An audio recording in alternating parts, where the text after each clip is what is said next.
Hello, hello, hello, everyone. Good morning, good afternoon, good evening to you. Welcome back. We're going to be moving on to chapter 2, 3, and maybe 4 in our Archangelology book, and we're reading about Archangel Michael. So in the first video, we read a few things. We read can't remember what she called it, but we read a preface. I don't know why I forgot what that was called. The introduction and chapter 1, Michael the Protector, where we learned about Michael and about the elements that certain archangels associate with, like Raphael and Gabriel. And now we're going to move on to chapter 2, how to easily call upon Archangel Michael. So let's go ahead and get started. And actually, let me just fix the spine of this book because it's so tightly bound that I can't see some of the words here. All right. As humans, we feel the need to connect, to feel loved, protected, and safe. It's why we marry, have friends, and socialize. But beyond human socialization, there is a part of ourselves that craves a connection to a higher power. One that has driven us to different forms of religions to find answers to our many different questions. In finding answers, we go through different means, but one which has worked well for me is calling on Archangel Michael. We've all led pretty long and interesting lives one way or another, but we have also had our down moments as well. Moments when we are at a crossroads or aren't feeling very good about our current path in life. This point is when you reach out to the Archangel who never fails to show up. Why not go to God instead, you might wonder.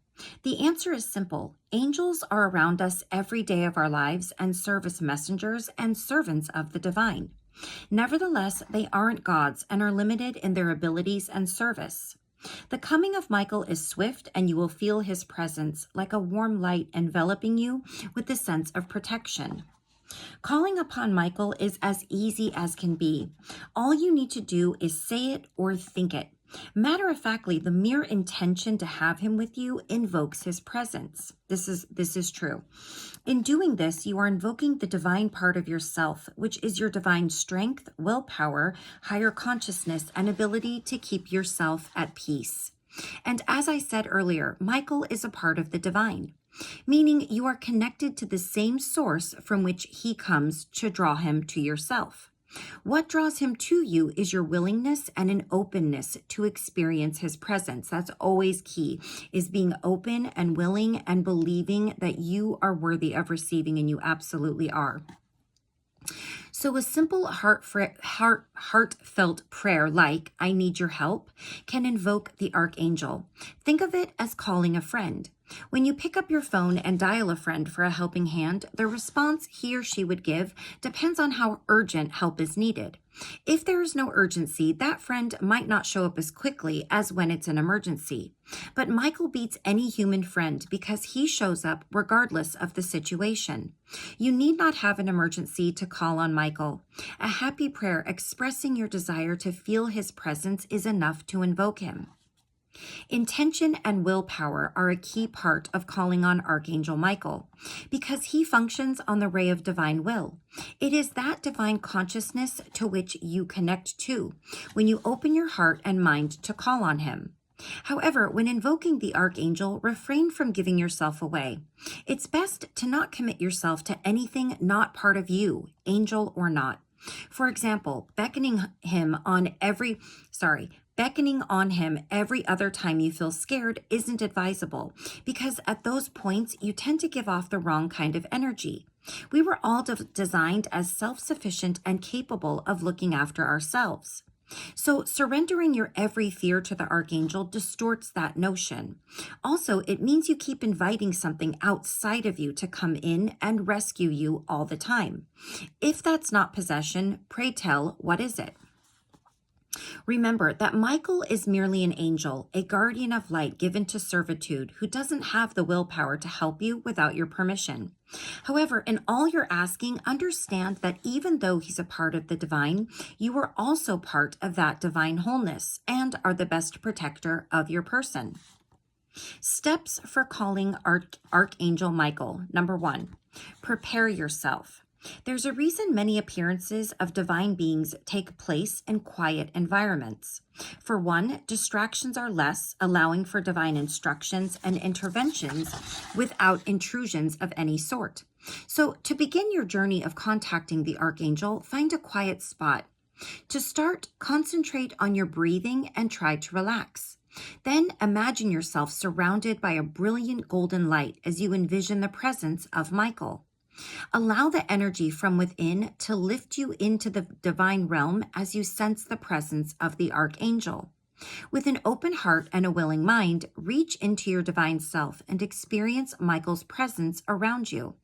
At this point, endeavor to be mindful of everything around you as you wallow in the living and blissful energy he resonates. Sorry, there's a lot of static cling where I live. We've had some really weird weather and my hair just wants to stick to my face.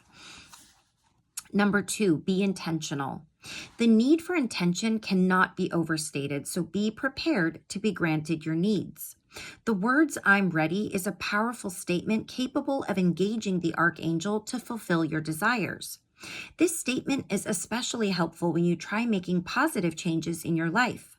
For instance, if you are grieved and wish for comfort, you can call on the angel by saying, "Archangel Michael, I'm sad, comfort me. I'm ready to be at peace. Guide me in the divine path towards the peace that I seek. Thank you." Ensure that your needs are positive and not overboard. Remember that the Archangel is still limited in what he can do for you. I think it also depends on God's will and whatever your path is, whatever your contracts are, whatever your karma is. Sorry, I have an eyelash going rogue. Whatever those other things are that come into play, they have to be invited, and there also has to be some other things like that are also going to come into play for you. Okay. Also, don't spend your time wondering how he will do what you ask. That's not your job. You do the asking and let the Archangel bother with how he's going to supply your needs. Feel free to repeat your needs or intentions again, but avoid nagging. Constantly invoking Michael for the same need shows a lack of faith, which is a bad energy. The divine realm operates with faith, and faithlessness doesn't help. After making your request, listen for guidance or pay attention to any opportunity or ideas that may come your way. It could be Michael offering you intuitive guidance to help achieve your request. As humans, we often require help from others to reach our goals, especially when these goals are related to our life purpose or business.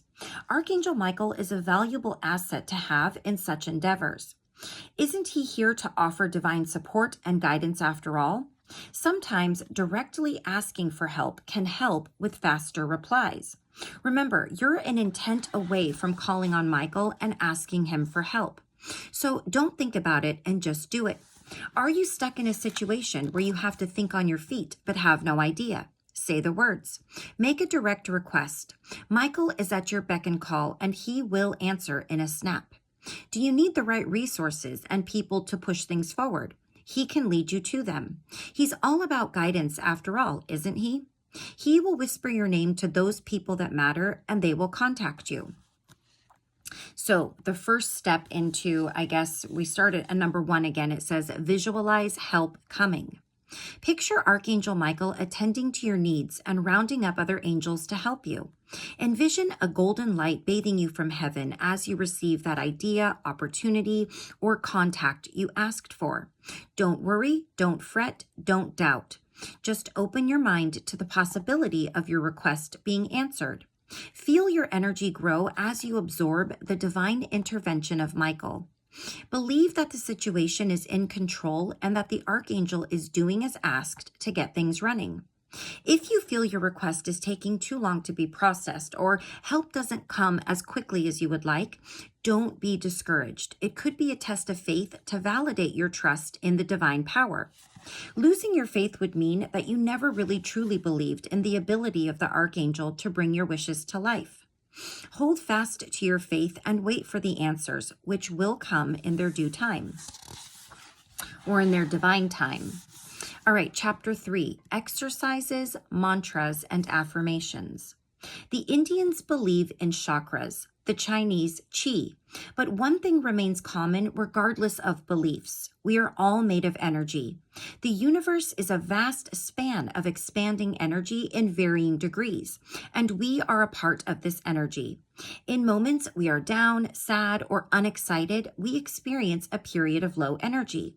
In contrast, when we are at our highest and happy, we radiate positive, vibrant energy. These energies are what help us stay grounded and connected to the universe and those around us. Without them, we would be incapable of connecting with the divine. Think of the divine as a sacred energy channel, like a plug you connect to for the surge to the supernatural. When you connect your phone to an outlet using a charger, the battery receives a surge of energy that powers it. That is exactly how our connection to the divine works. And my hair, apparently, my goodness. Okay. According to Buddha, living is suffering, and he couldn't have been more correct. We live life trying to survive and do better than we did the previous day.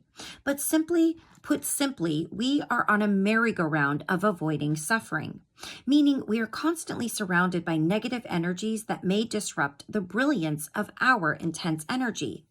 This explains why we need to engage the Archangel Michael to help drive away any form of negativity that might cling to us. But such a feat cannot be achieved by wishful thinking or speaking the word. For instance, to improve your battery percentage, you have to plug in your phone. So to get rid of negative energy, you have to plug into the energy channel. Let's consider another instance. When tragedy strikes, we tend to send thoughts and prayers or love and light to those in distress. It doesn't seem like much, but in doing that, we tap into their energy, putting ourselves in their shoes. In turn, we give them some positive energy to help them through the dismal situation. There are no benefits to taking on the pain of others, and you must understand how these energies affect you. The divine isn't a physical channel you can plug into, thus begging the question, how do you connect to it?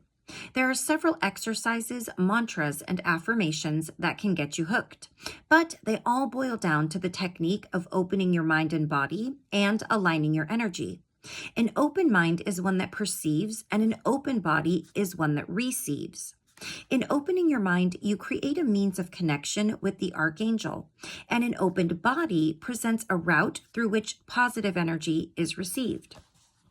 All right, so some techniques opening the mind and body. Exercises to open the body. Number 1.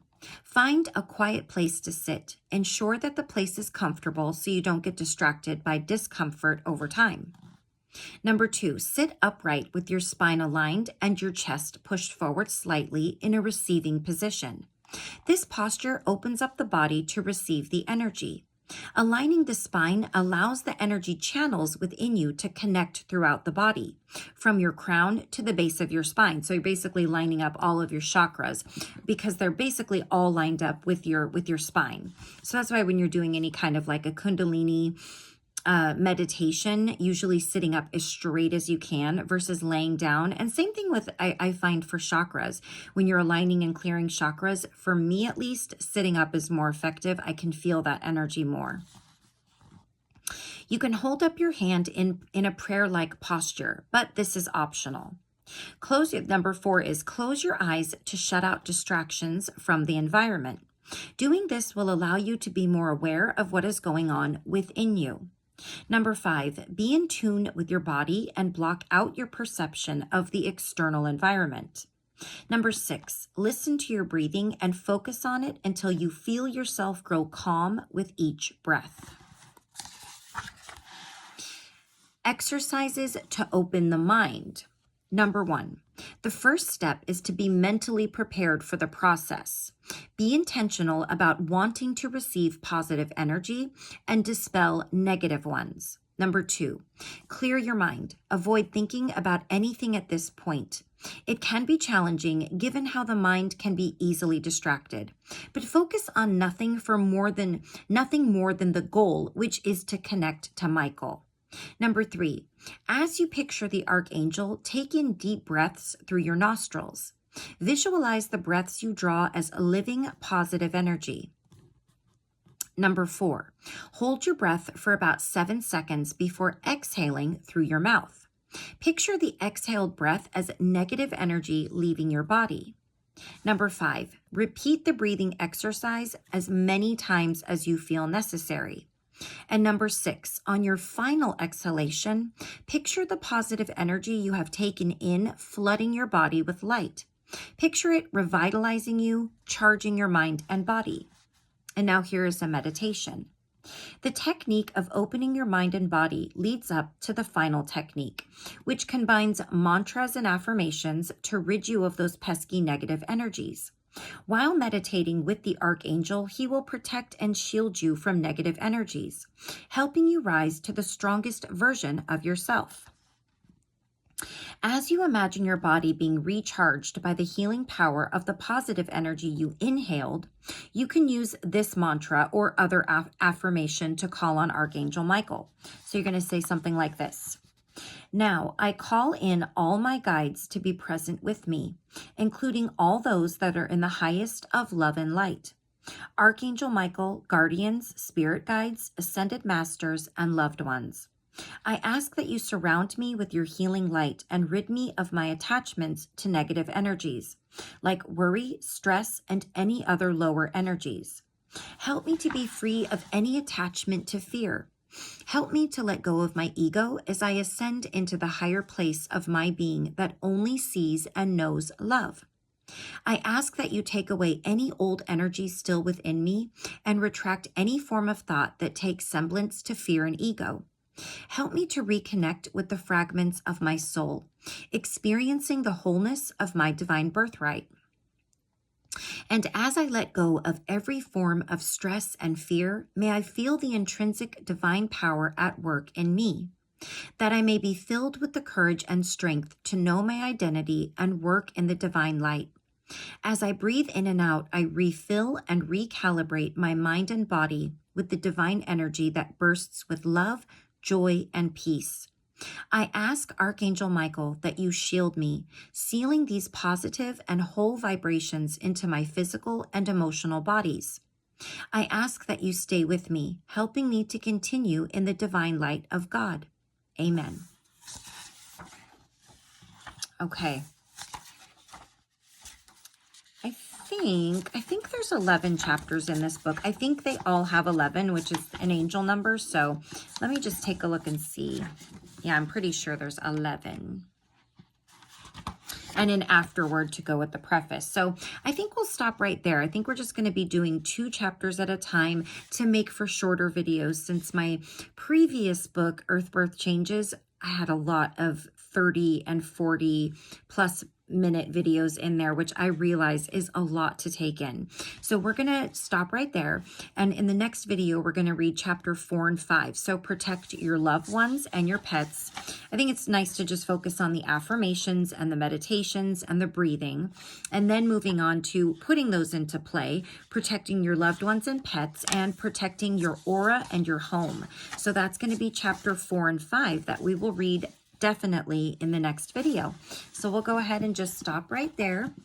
And hopefully you can take a listen to the meditations and the affirmations, get kind of cozy and comfy with those, and then come back and see how you can put them into some use in protecting yourself, your loved ones, your aura, and your home. That sounds really, really lovely, doesn't it?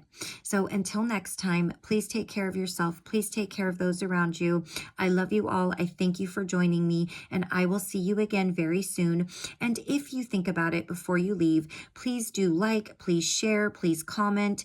Those things really do help to get my channel out there in more people's algorithm, so that they know that this kind of content is out there. And we can definitely use more positive and more informative for our souls and our mindfulness and our daily lives and improving it. We can really use more content like that out there these days. So if you feel so inclined to, please do feel free to do any of those things or all 3 of them. I would appreciate it so, so much. And I thank you all for your support. Take care. I'll see you soon. Bye-bye.